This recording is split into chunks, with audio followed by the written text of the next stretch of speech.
Morning, morning, morning. Yes, we're back with another episode of Africa Investor Stories. Today we have a guy.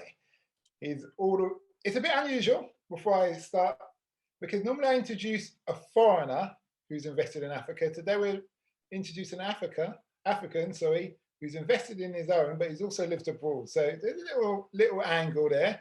But just to introduce him, he started off when he was very young selling lollipops. And then he and he started a business from that. Don't laugh, because I started off renting out rubbers and pencils, so I understand where he's coming from. Right on the seaside, he's attended UN model conferences, which have given him the inspiration. And then he said his actual words are he's married to his improvisation. He's organised summits for Egypt, where he actually got funding from directors of Microsoft, HP, Google, and many more. So he's going places. He's a heavyweight in this respect. Okay, he's got a degree. He's got a degree from the International Business School. He's also got a MA or MSc. MSc. Yeah, depending on what country you come from and how they see it. Yeah, in the School of Oriental and Africa Studies. He's with his sweetheart, who's been with for 10 years, the ladies he's taken, sorry about that. And he's got a lovely baby boy, he's 2 months old. That's right. He's officially started his businesses in 2019, but obviously he's got a whole history of getting to that point. So without further ado, we'd like to introduce you. So welcome, welcome, welcome, welcome. Thank you very much. Awesome. That was a long rap sheet, man. It's okay, Mark. It's okay, Mark. So Mark, tell us a bit about yourself. I know I've just introduced you, but let's start from the beginning. What was all the lollipops about? Tell us about this. A bit about myself.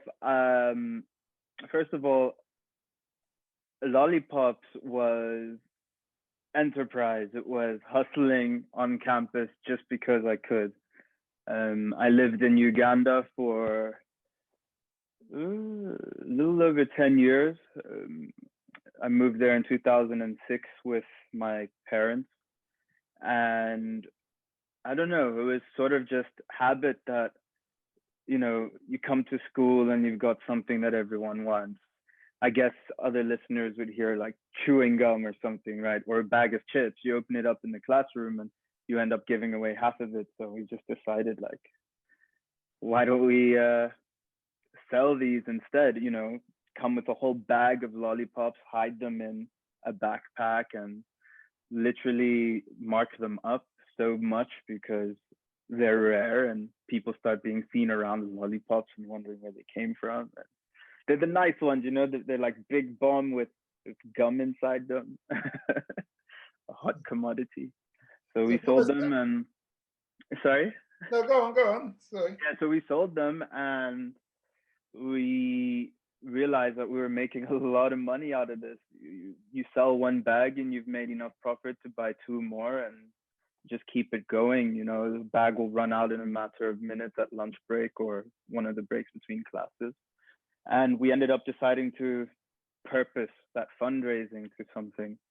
At the time, my buddies and I were into electronic music and dance music, and we looked up to all the big music festivals like Tomorrowland and stuff. You know, we were still too young to go, but we wanted to emulate that. So we learned how to DJ, and we were just having fun with that on our computers. We decided to start hosting our own parties. I actually went to my mom and told her, look, I've raised, you know, X amount of money from selling lollipops. Would you match that money, please? And I'm going to throw a party and I'll pay you right back as soon as I'm done with it, and I'll continue. That's exactly what we did. My parents gave me the money. They matched what I had raised with my friends, and I gave them the money right back as soon as I sold the tickets. I missed that party, by the way, our first event. It was called First Class. Because my grandmother had died. It's a long story. But in my absence, we hosted this huge success and we decided to make a company out of it. Insanity Events Uganda, my first failed business. So we threw parties, and it actually blew up. We ended up being invited to host club nights, even though we were not 18 years old. We were high school students. We ended up being, asked to manage events for adult groups, and sort of made a name for ourselves in the city for a short while. It was good fun. Okay, I like that. So what I'm hearing from that story is a bit of smuggling, bit of yeah, and then we've got the niche market, which is obviously the kids or the teenagers. We've got marketing. Yeah, you've got the big, colourful, attractive lollipops that everybody wants. And then you've got, which really impressed me, which is money raising, getting investors, which is your mum, and then making it all work and growing it into something much major. So you're just moving and moving and moving up and up and up. So that's great. That's great. So obviously we spoke a bit about that. Talk about the education. I see you've got your MSc and your degree. Yeah. How was that for you, and why did you choose the subjects you chose? So, I think it starts with the primary and secondary schooling I had, being in international schools the whole way through.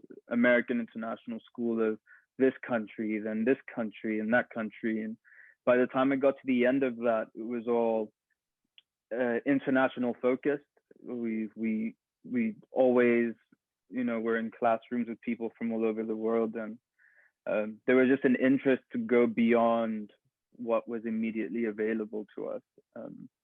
Being in the middle of Africa or something, and having a sort of prestige or desire to go out there to like top schools.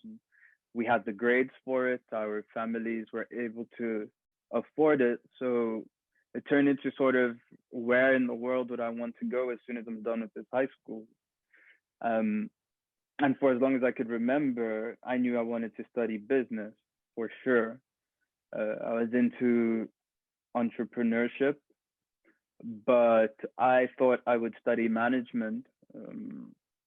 I think it had a lot to do as well with one of my favorite teachers at the end of high school, and also finance. And I was into economics too, but I thought I'll go to business school and afterwards I'll get a master's degree.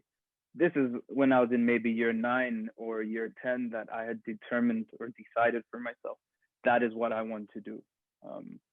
I'm a man of faith as well, and sometimes you get prophetic words, or you wake up and you really feel this urge that that's what's gonna happen. And if you asked me at that age where I would go, I just said I will study business in London, and afterwards I'll do a master's in an economics field. And that's exactly what happened.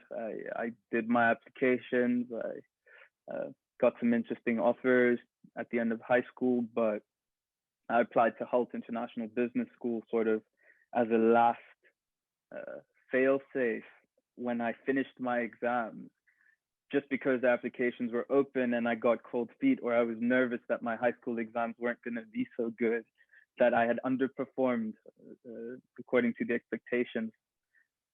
So I just started an application on the website of this new business school. And before I even finished my application, I went out for a break and I received a phone call from these guys. And they said, look, the information you filled in is stellar. If you actually earn the grades that you've been predicted, we're prepared to give you, 1 year of credits off. It's a 4-year business school. You could skip your first year. We're prepared to give you an academic excellence scholarship. And the reduction on the fees, mind you, this is an American business school with a campus in London, and American uni fees are ridiculously like high. 100,000, yeah. Yeah, it adds up. So they had reduced it so significantly. For me, it became a no-brainer. I am going to cancel the whole UCAS thing, and no school has recognized my profile as well as this business school has. So that's where I'm going. And I let my family know that, and that's what happened. So I joined Halt in 2014, came to London. I spent 3 years in that business school, and it was life-changing. It's where...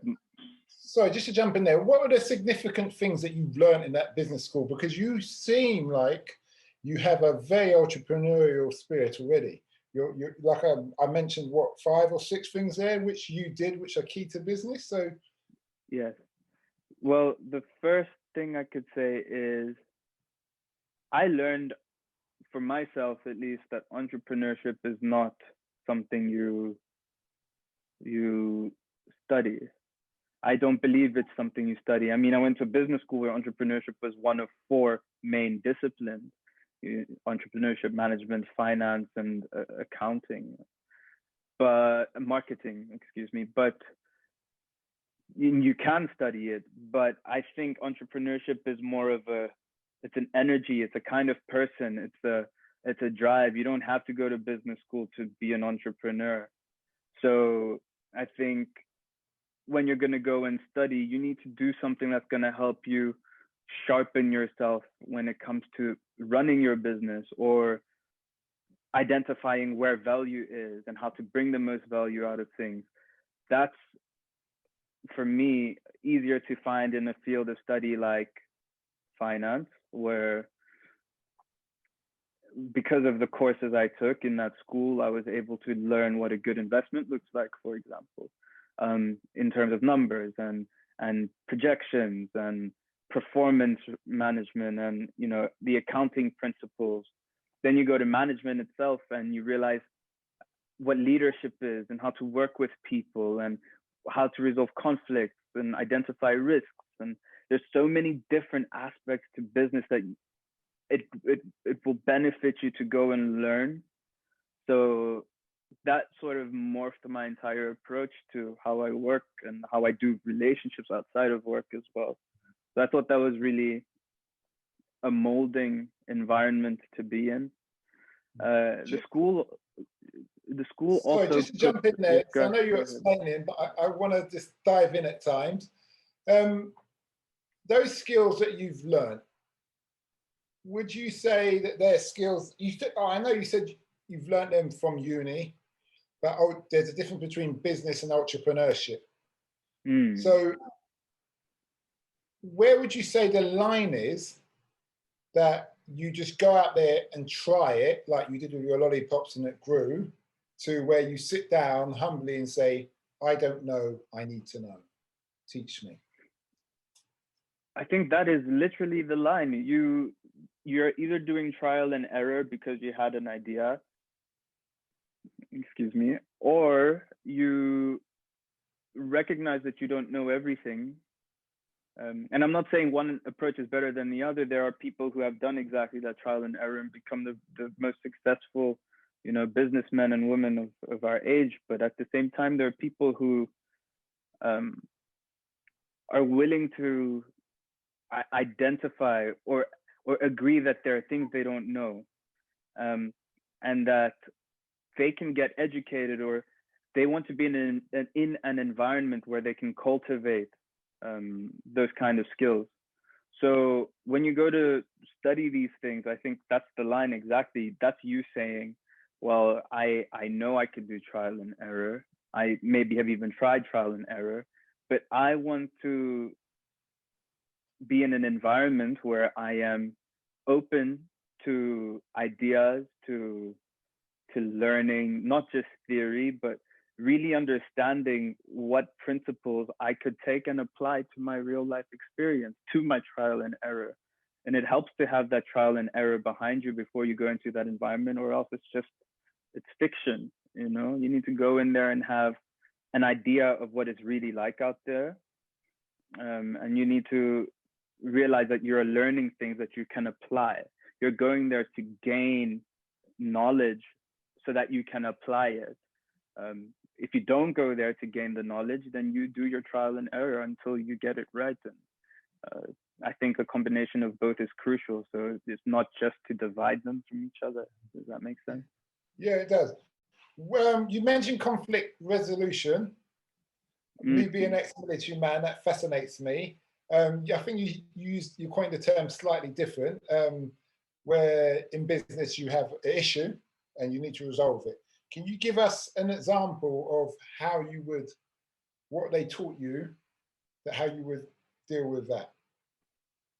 Well, it depends what kind of conflict we speak about. If it's interpersonal versus like strategic, for example, there are different frameworks that really escape me, honestly. And that's another thing I need to mention. You go to school and learn these theories and these models, and the 4 R's of risk management or whatever it is. And sure, they're cool, but really you just need to learn what they mean. So and interpret that so that you can use it for yourself. So when it's interpersonal, for example, and it's more of a leadership problem, I've got an example where, and it's interesting, I got to apply something from the classroom into something outside of the classroom, albeit within the structure of the business school, is when I was the president of our management consulting club. I did that for 2 years. And on the second year, I had brought in a buddy of mine who was very, very driven in the entrepreneurship concentration. And we had an objection as a club to serve more startups as clients for the consultancy for the year. We wanted to see how that would work. Startups from within the school's community, or, all these new tech guys. And I asked him to come on as my vice president, no elections, no nothing, just to have that kind of new blood and see what kind of club strategy we could devise around that. And he started to feel very important, and he was. The club became a huge success. We filled out rooms like this, and to have an entire student body so engaged in one society is rare in that community. And it was really good at first, but he started to become overbearing, over imposing, not just on myself as the president, but also on our board. And we had a board of 10 students, all people who had been there before him, and even people who became members of our community, of our society. And he really started to step on toes, and it became a huge HR crisis, if you will, where there are countless reports against him, and almost as if he was, abusive to people. And this is what I mean when you learn something in class, because you learn about the different management styles, right? Where one person is very authentic and another is autocratic or authoritative, him being authoritative. And you learn that he is driven by performance and confronting people and public dissent and coming down on you in front of groups. And you have to find ways to manage that personality, but at the same time to protect the interest of everybody in the group. So we've got this board who one day came to a meeting, and my vice president finds me in the bathroom before we go in. He tells me, "Mark, today we're going to do a purge." And I said, "What do you mean by a purge?" And he said, "I'm going to squeeze out the bad juice." And I said, "Man, this is my meeting. I've got a board here. We've got things to do today. Please don't do whatever you think you're about to do." And we go in there, and out of the blue, he points across the table to one of the board members and says, "Hey, in the last 3 months, what have you done? What have you done? Show us the results." And it turned into a very aggressive, nasty confrontation. And he just started going around, challenging people. Like Suddenly I had Steve Jobs, Bill Gates, that is. He's been reading a lot of books, and he's been trying to, he resonates with that leadership style, and that's what he wants to do. But it didn't work for this group because they'd been working with me before, and my leadership style is very different. And they didn't like that. So collectively, I had about 7 board members quit on the spot because of him. They stood up together and walked out. And very quickly, I had to figure out what I was going to do, because to lose your board right off the bat, it really means you've decided that this one person is more important than the entire group.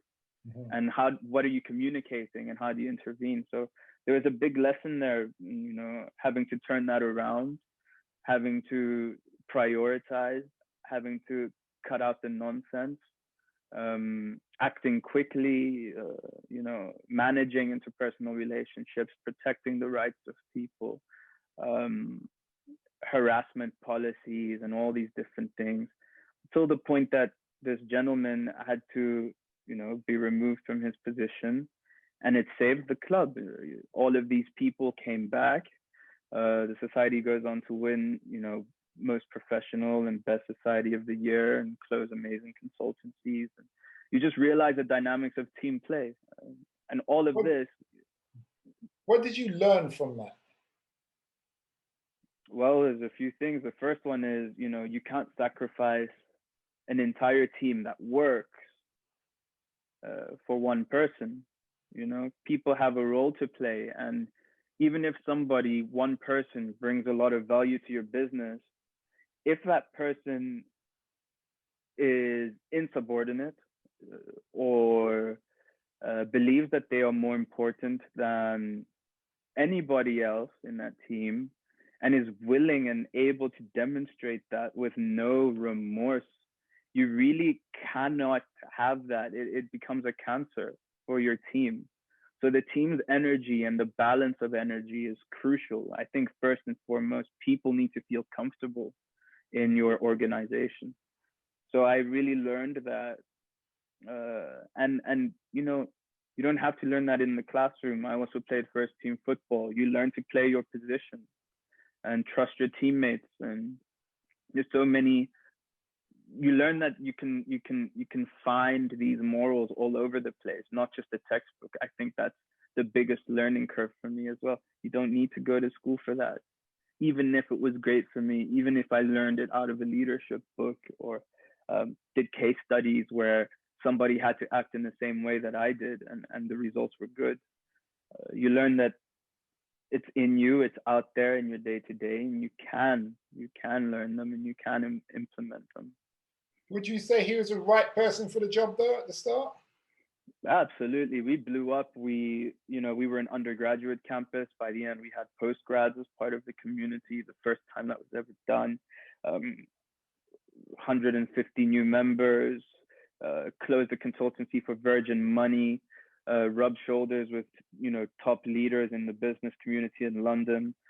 A co-founder of the Shazam music app became a really good friend, all through this guy's work. It was just right guy for the job, because we got the job done, but wrong person for the team. And you have to decide at what point it's not worth it anymore. What I'm trying to get at, or I'm feeling, is that sometimes, you look at what you did wrong personally.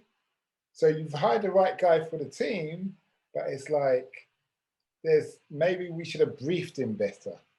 Maybe we should have put a bit of a harm. Like you've got a Rottweiler or a pit bull. You don't give him too much play. You restrict him, and then you can always put it in. Do you see what I'm saying? It's just something I'm kind of learning off what you're saying there, thinking how I would have handled that in that respect. It's very true. Your point of view. And you have to decide as well. Well, that was a buddy of mine before this all happened. We were friends, still are. We became close over the experience, because yes, he got withdrawn from the community, and it was very tense. But you realize that somebody has personal development to do. It's not normal, to behave like that in a group dynamic. And I care about your growth. So with the support of the school, it's not like we just ditched him. We got him actual counseling and stuff. It was a part of the aftermath. We will help you get better and be conscious of why this has happened. And, so it's also important to help people self-actualize. I think that's a huge part of fulfilling work, fulfilling business, groups. And it's not just the bottom line. It's not just how much profit you make or how many deals.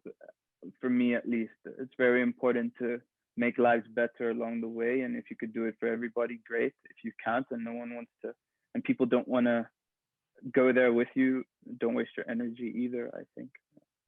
Okay, that's really good. So moving along, you've got your company now, Vertex Ecosystem. Tell us about why you came up with the company and what the objective of the company is. Funny enough, the same guy who I just talked about as my vice president, when he got better, I had actually graduated now, and he was a year below me, so he was a senior. I'd gone on to do some work experience in the private equity space, and also the conference in Egypt that you mentioned in your introduction was very high key, working with governments, ministers from over 30 different countries in the Middle East and North Africa region, bringing them all down to Egypt for a conference on digital inclusion and education. Very advanced, for my age and my level of experience. It skyrocketed me into this new universe where all the theory, all the practice I had done became very real very quickly. And I was brought onto that project as a consultant. It was more help us raise capital by selling sponsorship packages to our target corporates who we already have a relationship with. Help us complete the invitation and ticket securing with the ministers from all these different countries. I'm originally from the DRC, so I do speak French as well. So calling the Moroccos and Djibouti, which is random, all these countries that speak French, and no one on the team did speak French, so that fell on me. And managing all those relationships, it just consolidated a lot of things into one professional direction for me. And when I returned from that conference summit, this previous vice president of mine was trying to do right and make right in the community before he left. So we came together and we said, outside of the clubs and society space, we still have this amazing network that we put together during our time at the consulting club. I mentioned Shazam and Virgin Money and all these crazy startups who are promising, who are now friends of ours and trust us and see us as good consultants. What happens if we create a platform where, with the help of the business school, all of these stakeholders, whether you're a startup or a mentor or a CEO in London, can come together. At the same time, we bring in investors and we create a space where people with ideas, students or anybody really who has that sort of entrepreneurial knack, can share those ideas, receive mentorship and preparation to bring the idea to fruition. At first, it sounded very vague. I remember my co-founder at the time actually asking me to manage the relations with the business school because of the fallout with the consulting club. It wasn't great for him. So that was originally why I came in, to be a relations manager. And I ended up speaking to the president of HALT and presenting him with this idea for a platform first. We had to go back to the drawing board and it turned into a summit. The idea and how to manage these was still fresh in my mind. And I said, if we do an event and you give us your campus for 2 days, open your book for us, help us do the networking and all of that, I am certain that we will boost your brand's image as the location where these ideas can spread, can emanate was our word, and turn into real, fruitful business relationships. So we ended up planning the summit. We hosted it in November of 2018. And it was a huge success, 30 plus guest speakers, 10 different panels, Barclays, Ernst & Young, just amazing brands and names, Burberry. According to the different disciplines in business, if you want to do marketing and get help with your marketing for your startup, go to the workshop by so-and-so. And it was just very, very engaging. And we also matched that whole agenda of guest speakers and panels with a startups pitching competition, where we had about 20 startups enter. all compete against each other for a space in an accelerator program. And it turned into, this huge success. Startups went in, and it looked good. It looked good. In fact, the business school called us in after and said, that was great. Would you like to host your next one at our campus in Boston? They have a new campus there. And that was really exciting for us, but we respectfully declined the offer, and we said, we'd like to prove that we've learned something from this and repeat the event successfully first and grow the community.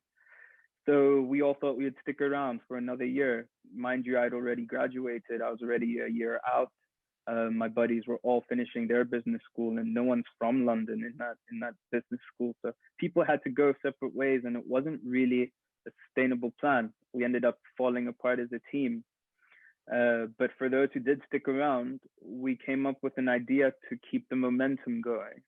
You do a summit once a year, but how do you engage your audience between that time?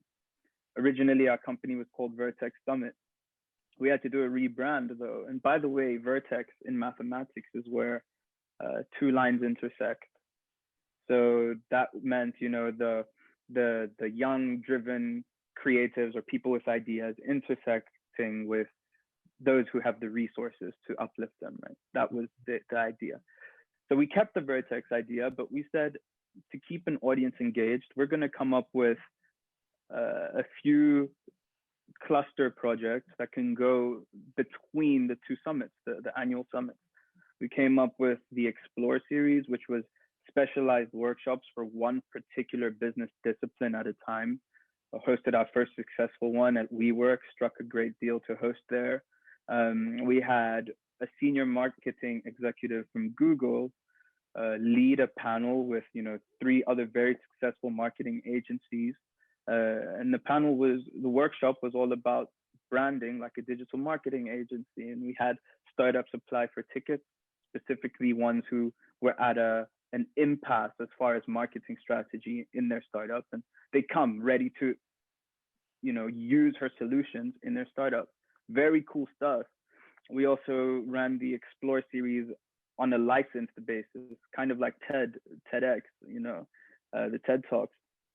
Allow an institution to buy a license from us, and we will, in the back end, help them brand the whole event. We will help them secure speakers who are now in our book as members of the Vertex. And, we started to just experiment with these different models. Eventually, we had all these small projects that we want to keep ongoing. We now call them the pillars of Vertex. And that's when we determined that this is now an ecosystem. There are different parts that work together to strengthen the whole community and really keep it alive.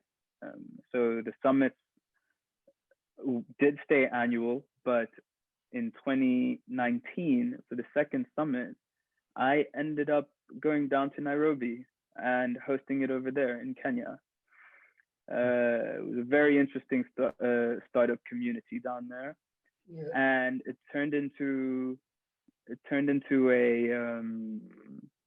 a huge success. The startups who won our competition, of the startups who won, there was one called Selemia who went into an accelerator through us and raised 250K within 3 months or something. And that was the first big win for us. We said, oh my goodness, that's it. Now we're kind of credible. We can do this. We are really an ecosystem. So the startup is actually,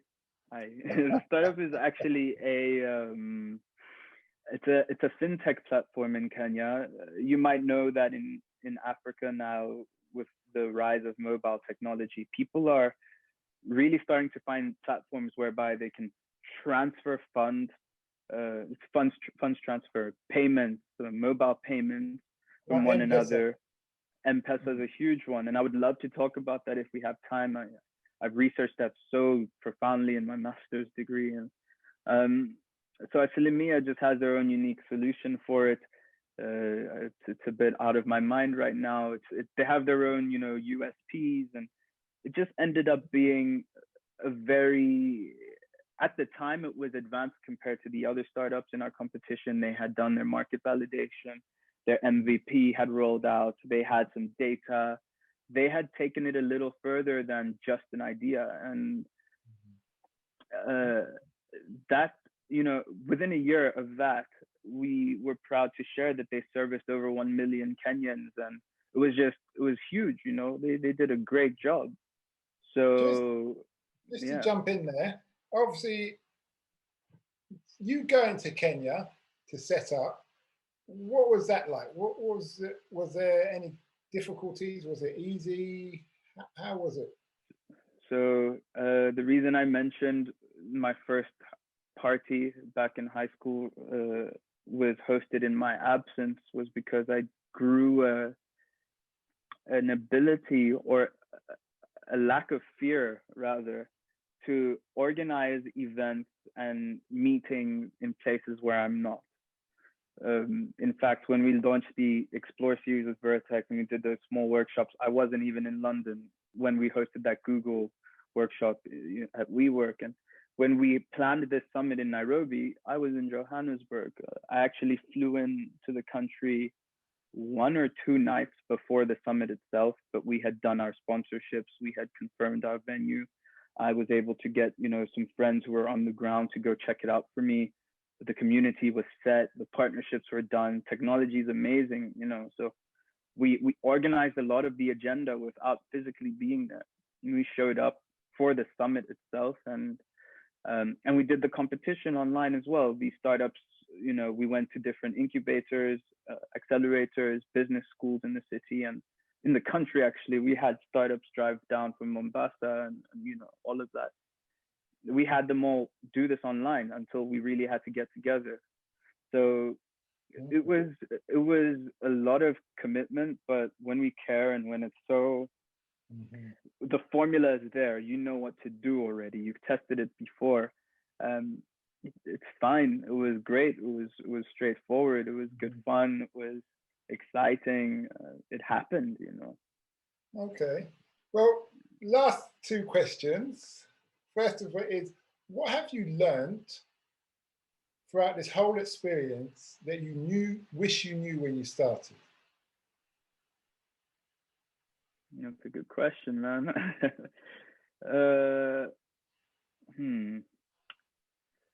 That partnerships can be everything. Relationships can be everything. I think when you start out, you kind of spend so much time. I mean, I remember I've drawn up countless business plans where I've sat at a computer, I've typed it out, I've researched templates online, and I created a product or an idea, and you know, I thought, that's it, now let's get it to work.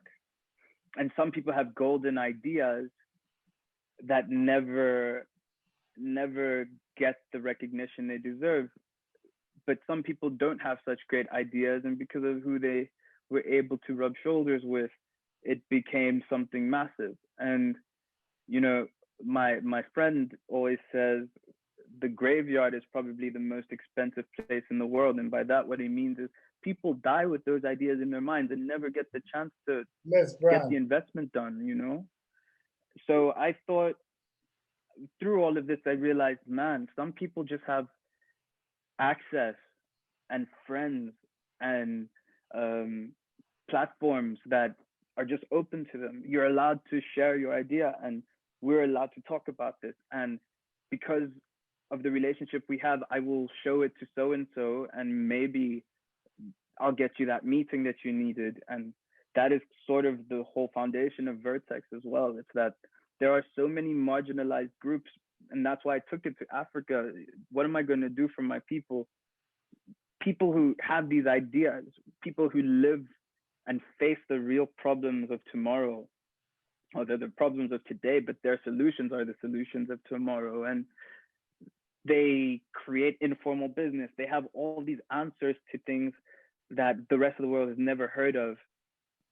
Reverse innovation is starting to happen. Mpesa is a great example where, because of their own informality, if somebody just allows them to keep doing it rather than to crack down, regulate, force them to conform, use formal banking systems, get a fixed address, use cash in the bank, get credit, you know, all these different facilities that are actually quite Western. I think they don't fit for our people. So what happens if you go to our people, work with them, let them do what they do, and give them those relationships instead? You know, give them that network. What's going to happen? What do we achieve? And I have this theory that you'll get a lot. You will enact the development of Africa. You know, that's how I feel. What I found from my time in Africa also is that Africans are very innovative. With the little they have, what we would throw away, they can make it used for years, and they're just very, they're very thing like that. Right, okay, last question is, what's the impact you want to have in the world? I want to fix Africa. Is that a big statement to make? I think we've got a lot of gaps, a lot of misgivings that have resulted in, you know, instability, poverty, underdevelopment, further marginalization, exclusion, politically and economically. And I just have this leading theory to Vertex that says, if you come with the entrepreneurial empowerment ecosystem like the Vertex, where your whole purpose is to give that kind of access to the people who are from there, you will close those gaps, because the way we've developed so far, or attempted to, has not served us. And I've spent a lot of time studying why it doesn't serve us. And what should be obvious as a problem seems to continue to be our solution. You know, top-down approaches, loans, foreign direct investment, international investment coming into the continent, going through the hands of government and all these multilateral organizations, and coming down through this, you know, highly structured approach that really hardly ever benefits the intended end user in the way that it should. Whether it's an infrastructure solution, water, electricity, transportation systems, just the basics of infrastructure to start with. But after that, or along with that, things that are, you know, as you said, people are very innovative, and they're innovative in almost every space of life, you know, not just education or healthcare, but basic enterprise, consumerism.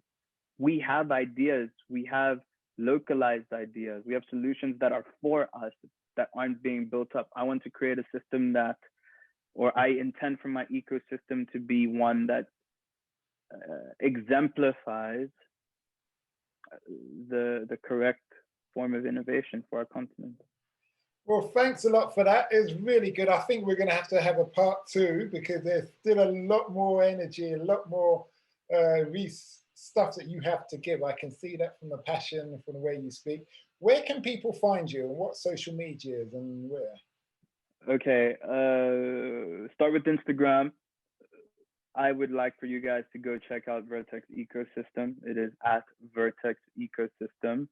We are about to launch a new campaign, actually, for our impact series, so watch out for that. At the same time, you could find me. My name is Mark Watum. You might see it, or I could spell it. It's M-A-R-C. Watum is W-A-T-U-M. And try to connect with me if you want through Instagram. We could, you know, talk further, or else just type that same name into LinkedIn. And in my bio, you'll find Vertex as well for LinkedIn. So check us out. Our website for Vertex is thevertex.org. So do check that out too. Thanks a lot for that. Much appreciated, Mark. Guys, his link will be in the episode, at the bottom of the episode, once you're clicking in. So you'll be able to click on there, take you directly to him. We look forward to your next interview, because we're definitely going to need one. You've got a lot of information, a lot of research.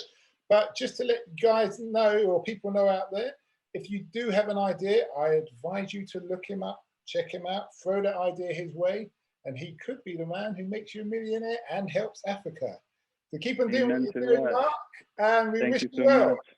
Thank you so much, guys. Ideas not just for Africa, even in London, we could do that. Okay, so let's talk. I look forward to it, guys. Okay.